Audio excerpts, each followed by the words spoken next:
Welcome to episode number 12 on the My Story podcast.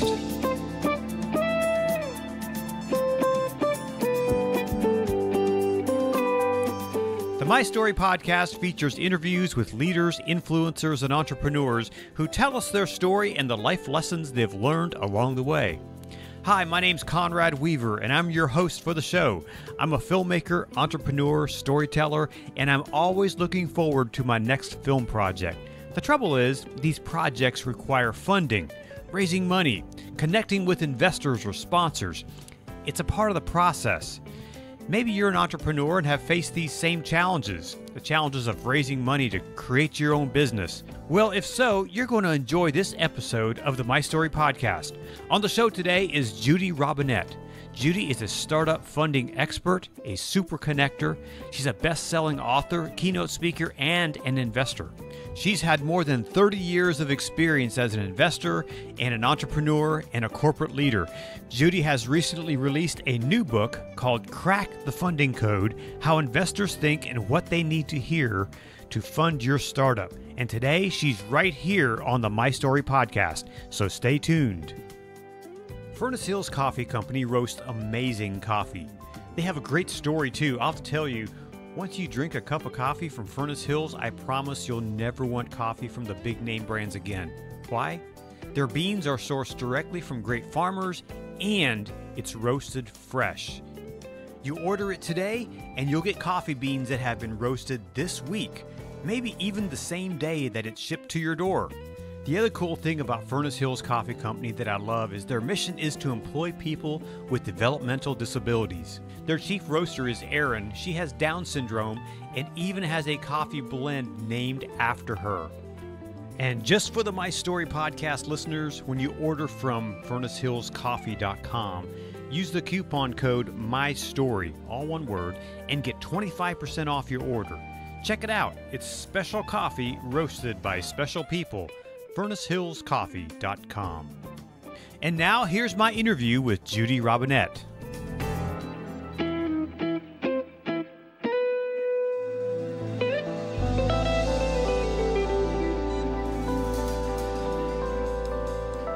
So Judy Robinett, welcome to the My Story podcast. Thank you so much for coming by and joining us today. I'm just delighted to be here. Thank you.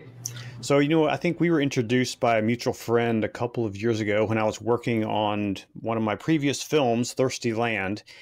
And I believe Jennifer Abernethy introduced you to me. Yes. And so how do you and Jennifer know each other? Oh my gosh. I can't remember who introduced me to Jennifer. It could have been Sam Horn, who's a well-known author on branding. And I worked with her initially because when I did my first book, How to Be a Power Connector, McGraw-Hill said to me, Judy, you need to build a platform. And I was so naive, Conrad, I had to ask, what is that? So Jennifer's great. So tell me a little bit about who you are and what do you do? Well, who am I? I'm sitting here in Franklin, Idaho. If anyone saw the movie Napoleon Dynamite. Got it. My kids love that. My kids love that movie. And they actually call me, they say I kind of look like Napoleon Dynamite. And occasionally, I guess I do. I don't know. Well, and I started life kind of as a social worker, but, couldn't stand to see any more abused kids and got a master's and went into a couple of Fortune 50 corporations and happened to be giving a speech at MIT to women engineers on power. And somebody handed me a Wall Street Journal and it said, here's 5 ways to become financially independent. Be a doctor, a lawyer, inherit it, marry it. And I thought, well, those are out. But number 5 was start a business. And I went, well, how hard could it be? Well, I found out. I got a $1.2 million SBA loan and started a franchise restaurant. And at one point thought I was, going to lose everything. Wow. Went to a bankruptcy attorney, just terrified. And he said, you're not close. And I said, but I'm broke. And he said, Judy, they can break you, but they can't eat you. And that was a terrific bit of wisdom. I turned that around, sold it, started working with other companies, became CEO of a public biotech for about 10 years, and then was asked by a super angel investor if I would vet this unknown little company out of Park City called Skull Candy.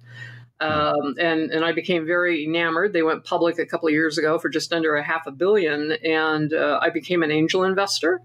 I continue to work with entrepreneurs around the world. I just helped bring a company from Belgrade over to New York City, and the company's doing really well. And so, I love to educate and love to make things happen. Honestly, Conrad, there's nothing funner for me than someone to tell me they can't figure something out. And, my little challenge, antenna, right? Yeah, my little antenna goes up and I'm like, out of my way, I'm going for it. So.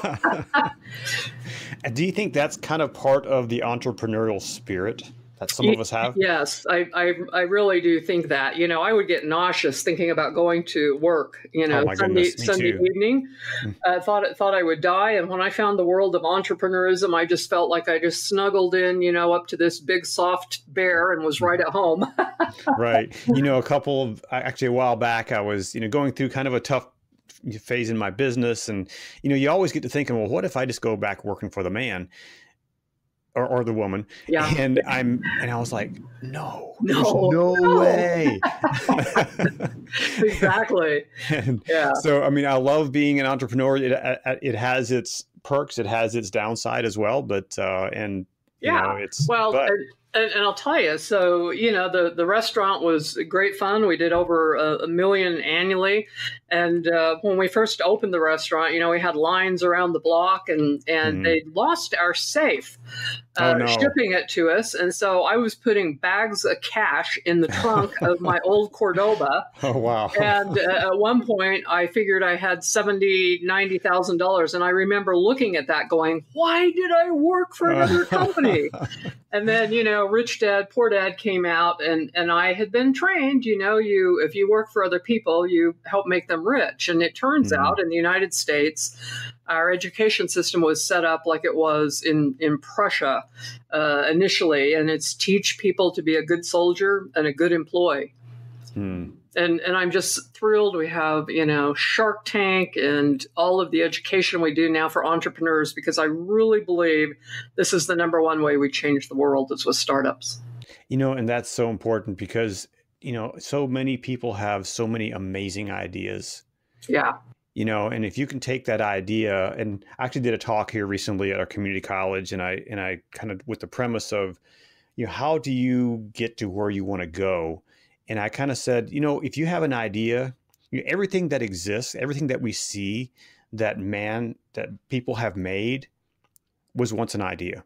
Yep. Absolutely. And everything. Clayton Christensen has a wonderful new book out called The Prosperity Paradox. And he talks about the trillions of dollars of aid that's been given to third world countries. And, today, decades later, they're worse off than they were before. And the top-down method doesn't work, but the bottom-up, the entrepreneurs, does. And I remember Ronald Reagan saying, someone asked him, "Are you optimistic about the future?" And he said, "Yes. There's no high end to creativity or innovation." Wow. So you have been creative, and you've written a number of books. And I'm holding in my hot little hands your newest book, called Crack the Funding Code. Thank you, by the way, for sending it to me. Sure. I haven't had a chance to read the entire book yet, but I'm diving into it and I'm loving what I'm reading so far. And I wanted to kind of dive into chapter 2. And so to just kind of give our listeners just an overview of the book, what it's about and why you decided to write this book. Yeah. So Conrad, I had to write this book. I've been an angel investor for 20 plus years. I sit on VC boards. I help funds get their funding, plus entrepreneurs. And I was pretty horrified that everywhere I went around the United States, I would meet really bright folks that had solid ideas that I thought would be fundable, and they could not figure out how to find an investor. And so I wrote the book to kind of demystify the process and teach people, who are the different kind of investors, from family offices to corporate VCs, which, by the way, there's more of those than regular VCs. And to, shed some light, as Jack Welch would say, get better reality. So we just hit $100 billion being invested by VCs. There's 50 billion by angels. We don't know yet on family offices because they're the newest player, and we don't have a lot of research. But, in the world, there's 279 trillion of private wealth, and this is that family and friends. So I wanted to say who the people are, dispel the myth that there's no money out there, and assure people that your problem, lack of funding, is somebody else's solution. And every problem in life is somebody else's solution. So for the investor who is kind of desperate, trying to figure out, how is somebody going to give me money? All of the investors know you need money, and their solution is let us find a great deal.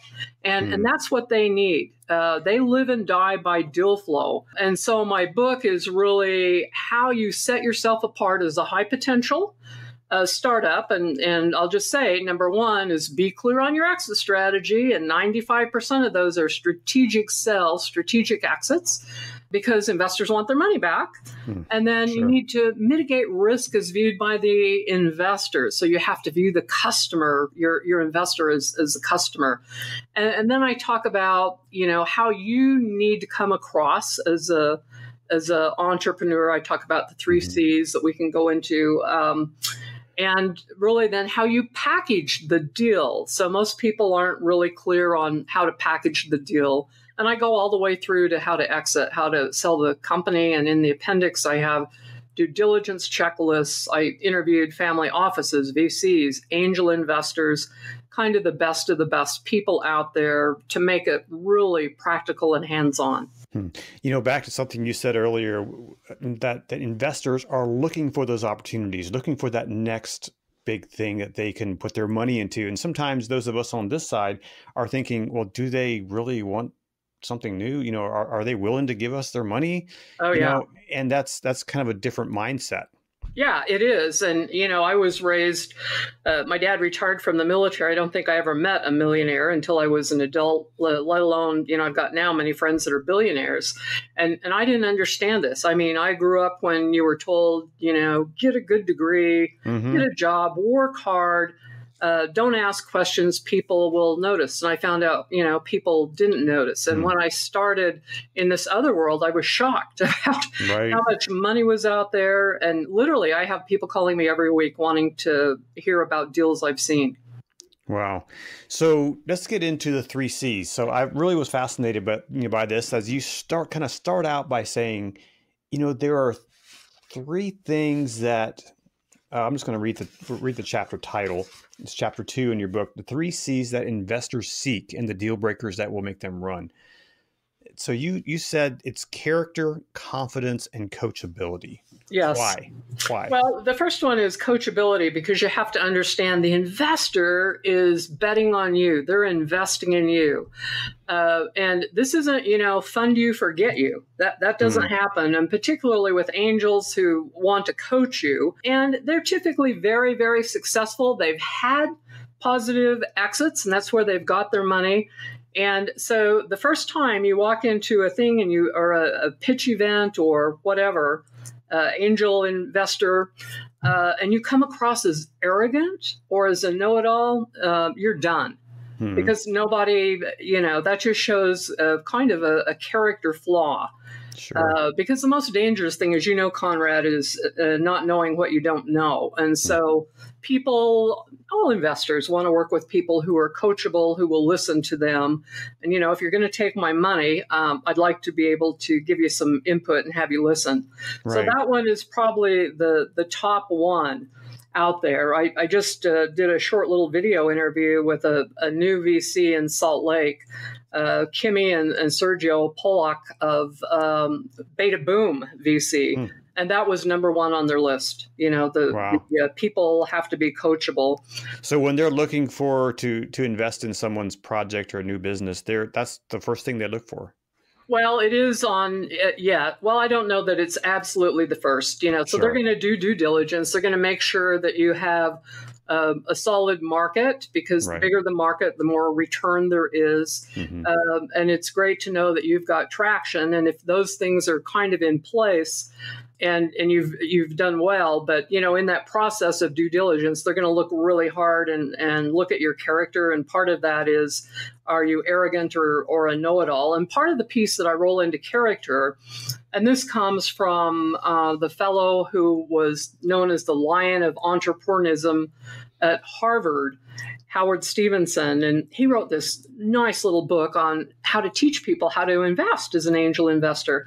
And he had a word of warning, and he said, the first time you hear an exaggeration, a white lie, don't walk, run away from the deal, you'll lose all of your money. So often some of the mistakes I see is, people are so excited about their Kool-Aid, how wonderful their Kool-Aid is, and they will exaggerate. They'll say, oh my gosh, if I just got 0.5% of the Chinese market, we'll be worth $1 billion next year. Well, Facebook wasn't worth $1 billion in a year. Right. And, my other one I love is, and I hear this fairly frequently, there's no competition. Well, if there's no competition, there's no market. And there's always competition. And there's, if you've got an idea, somebody else around the world has probably got something similar. And then the third one is confidence. And it takes confidence to be able to find customers. And, it takes a fair amount of confidence to get up in front of these groups and pitch. And I tell people, no worries. You are their solution. You're the solution to their problem of finding a good deal. And then I share a little thing that I learned when I became CEO of a small biotech public company. I walked around the house for a couple of months going, I can't be the CEO of a public company. What am I thinking of? And my PR guy at the time took me aside and said, Judy, when I worked for Ogilvy, they asked me to do a training film and play the part of a CEO. And he said, I liked it so well, I went and got an agent. But every time I applied for a part, I got turned down. So his agent sent him to this character actor who made him twice a day walk around the house and say out loud, I am perfect for the part. And I can tell you, Conrad, that works. I've done that on, before my first TED Talk when I was shivering in my boots. And that works. And so having confidence is important. And there's a VC that is in California that I heard say, if you can't figure out how to get to me, you can't figure out how to get a customer, I'm not going to fund you. Is there a fine line between confidence and arrogance? I think, I don't know that it is so fine. I think if you acknowledge when you don't know something and you'll get back to people, that if somebody gives you some input, you thank them and say, I'll really look into that and apply that in our business model. Those things certainly come across that you're coachable and not arrogant, but you can still, be confident. Sure. So recently I finished the book by Donald Miller, Building a Story Brand. I don't know if you're familiar with that. It's an amazing, just look at branding and marketing. And he said something in here, we need to simplify your message so that the listener really totally understands what you're selling them. And I think when it comes to maybe pitching to an investor, you need to be very clear in what you're wanting to accomplish, right? Absolutely. And I'll give you an example. So I used to sit on the University of Utah's Tech Transfer Committee, and I would hear pitches and oftentimes from physicians. And I would tell people, I'm not a scientist, I'm not a doctor. And sure enough, we have a doctor come in and he spends the first 20 minutes of his 30 minutes talking about what we call the MOA, the mechanism of action. He's going through molecular structures, all kinds of stuff I don't understand. And I stopped him and I said, you need to be able to tell me in one sentence what this does. And he looked at me and he said, it's too complex. I said, how about it fixes a hole in the heart? And it did. And it takes a lot of work. Sure. And I'm sure Don Miller in the book talks about, it's much like, I can't remember whether it was Teddy Roosevelt. No, I think it was Mark Twain that said, I would have written you a shorter letter, but I didn't have time. So you have to spend a lot of time and effort thinking about what do you do in one sentence, have a simple, not a simplified, but a simple message that anyone can understand. And I tell people that it's good before you ever go to an angel pitch or a pitch event that if you meet up with another entrepreneur who's been successful, angel investor, and most of them are very gracious and will help you, and review everything with them so they can point out, you need to work here a little bit, or this is going to be problematic. I'm in the film business, and we're in the process of producing a script for a new film that we're working on. And it's hard work to narrow it down to one sentence. Yes. Really hard. And it just takes a lot of time, a lot of thought, a lot of energy to do that. And we're in that process right now of really drilling down, okay, what is the heart of this story? So that when we come to a potential investor, we can say that in one sentence, this is what the story is about. Yeah, absolutely. And I think, with a company, with a business, I don't know how Mark Zuckerberg, kind of pitched his first thing, but I'm sure he had it down to one phrase, one sentence that made investors say, yeah, I can see that. Yeah, absolutely. And there's all of these stories out there. There's a guy that was a lawyer, and he called one of his friends and said, there's this guy here in Seattle, and he's got this idea to sell books online. And he said, I'm not sure it's going to work, but I've thought about how many times I've got into the bricks and mortar bookstores trying to find a late night gift for the next day and couldn't find it. And he said, I think I'm going to throw in 50,000. And both gentlemen did. And I think that turned into something like 250 million. Wow.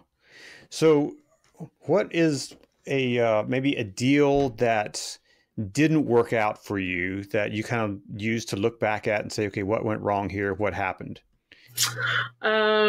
Sure. So I can tell you a group that I worked with very, very hard. They had their pitch right, their financials right. I had them in front of one of the best angel groups out there. And I had told the founder, if he was asked what the valuation of the company was, to say $3 million, which it was at the time, the average valuation. He stood up and said it was $6 million, and that killed the deal right off the bat. So, you need to do your background and make sure right now it's roughly $7 million. And it's silly to be greedy, argue about 26% versus 30% of your equity is silly if you pencil out the number at the end of the day. And I'll tell you about one that I helped turn around. A doctor from Park City had invented a permanent contraceptive device. She had been turned down by all the local angels, early stage VCs. And I said to her, we need to get you out of Dodge. You're a woman and you're not Mormon, and I can say that because I'm half Mormon and half Southern Baptist. That's a combination. Yeah, and I did a DNA test and just found out I'm half Jewish. So, But I took her to San Francisco and Boston. She got $500,000 in Boston and sold the company for millions. And so part of it is working with people and really understanding where the right investor is. But I've had a couple of, kind of miserable failures because the people didn't listen. They acted like they were going to listen right until they got in front of investors. On the other hand, I've had just some amazing successes. I've brought a company from Belgrade to the United States. We have offices at Rockefeller Plaza, just inked their first deal. The gentleman is a very bright entrepreneur. He's already had several exits, including an IPO, and he listens and learns. And it's been interesting bringing a company outside the United States. So at one point, one of his partners came to New York and he wanted me to go to meetings with him. Well, this guy's really articulate, PhD in mathematical modeling, good looking. He's from Russia, fluent in English. So I go to this meeting and I said, Sergey, you didn't need me there at all. The meeting went well. And he said, well, it did go well, but I've got a question. Who's Walgreens? Wow. So, thinking of these three character traits that are in chapter 2, character, confidence, and coachability, it seems like those are also the character traits that a young person needs when they're coming out of college or getting started in their career. They're looking for that first big job or gig. I think they're pitching themselves, right? Absolutely. And this is important. And, I once wrote an article for an employment magazine, and I said, when you go into an interview, I want you to look at that person in the eyes and pretend they're your best friend. Really focus on listening. And you're absolutely right. I mean, I think somebody said we're all selling something all of our lives. Mm-hmm. You keep bringing up the word listening. And last week I had an interview with Pat Mulroy. I don't know if you know who she is, but she was a former head of the Southern Nevada Water Authority. And she's a leading expert in the world on water and water issues. And she helped negotiate some of the big things on the Colorado River with Nevada and Arizona and some states that were battling some water issues. And she said that one of the biggest things in negotiation that you can do, that you need to do, that you must do, is listen. Yeah. One of Peter Drucker's quotes that I really like is said, true listening is hearing what's not being said. And I tell people to listen with their ears, their eyes, and their heart. Yeah, it's those nonverbal things, right? Yeah. You can hear a change in tone. Yeah. You can see people look down, look sad. And so it's really important to listen and really hear the other person's point of view to a point that you think you can't stand to listen anymore.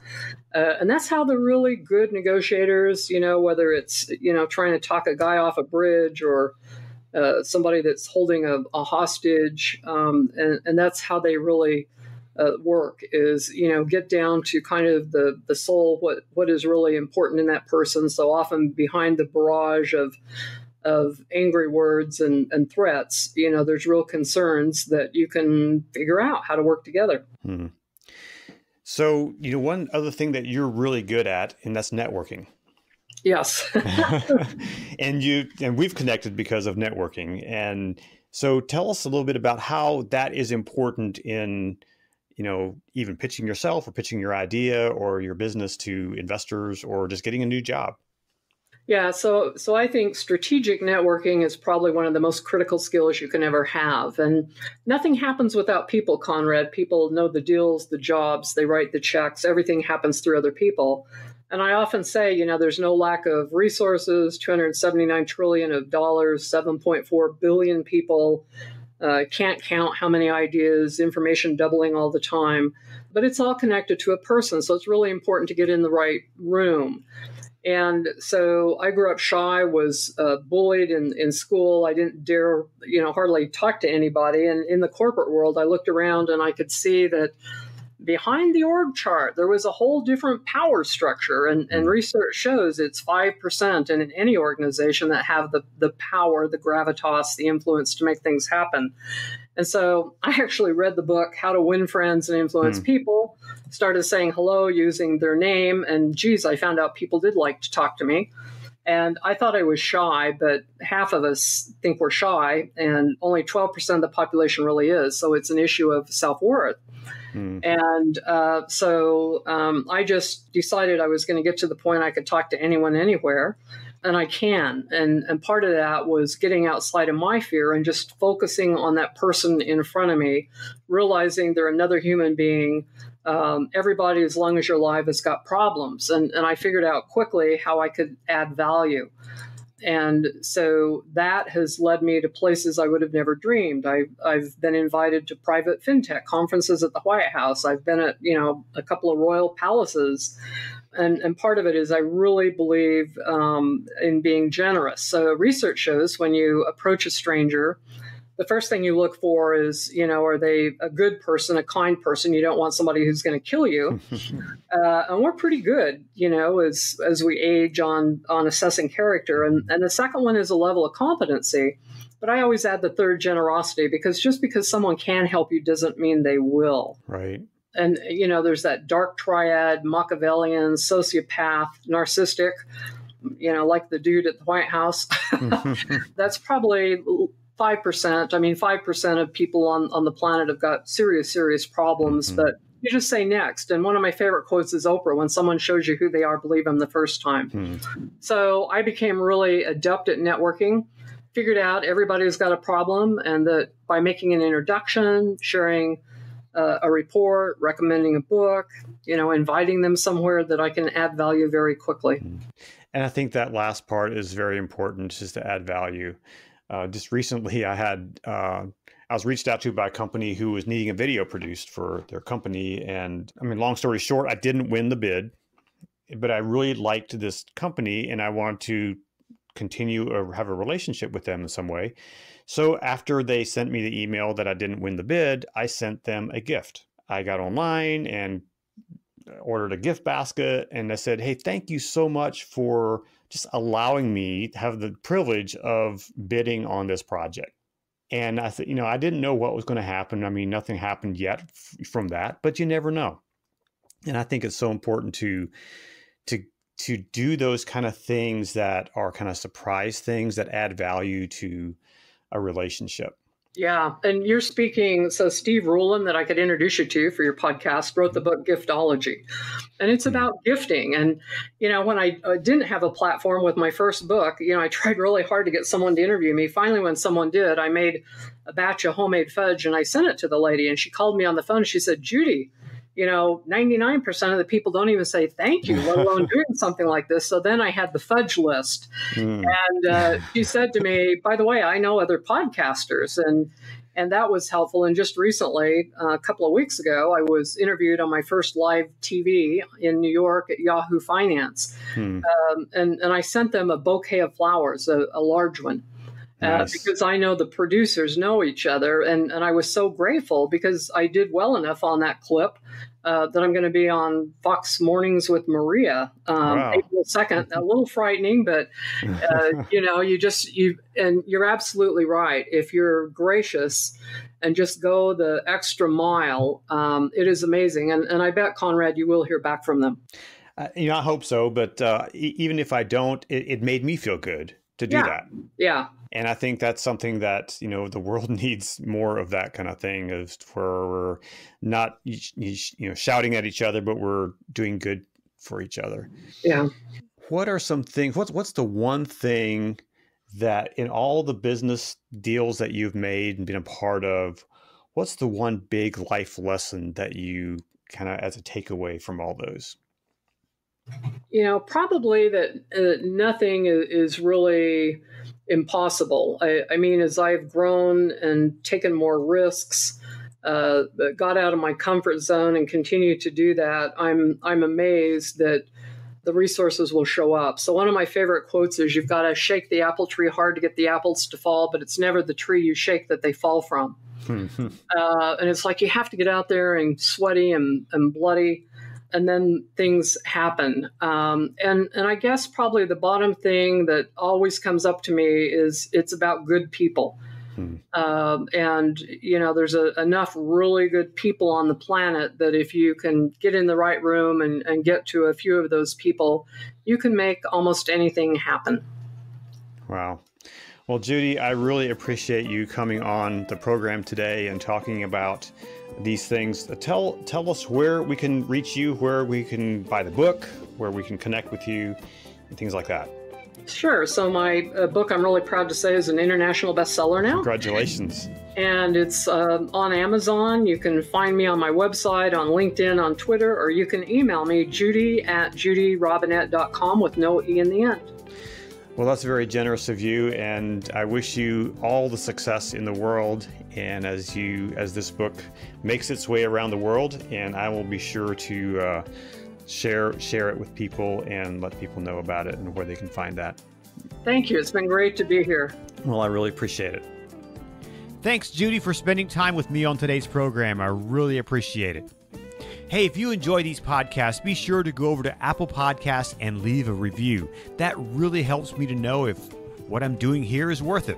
And a 5-star review just makes my day. On the show next time, we'll hear an interview with Paul Xavier. Paul runs a company that helps video producers make more money. We'll hear Paul's story as he left his secure job as a government contractor in recruiting and software development to start his own company. He'll tell us about the challenges he faced and what he did to reach the level of success that he's experiencing. That's coming next week on the My Story Podcast. The My Story podcast is produced by Conjo Studios, an award-winning video production company whose focus is helping you tell your story. Visit conjostudios.com, click on the blue Get a Quote button, and let them know what you need. Then watch your stress melt away as their team does the magic of producing your next video or film project. That's conjostudios.com, telling stories that matter.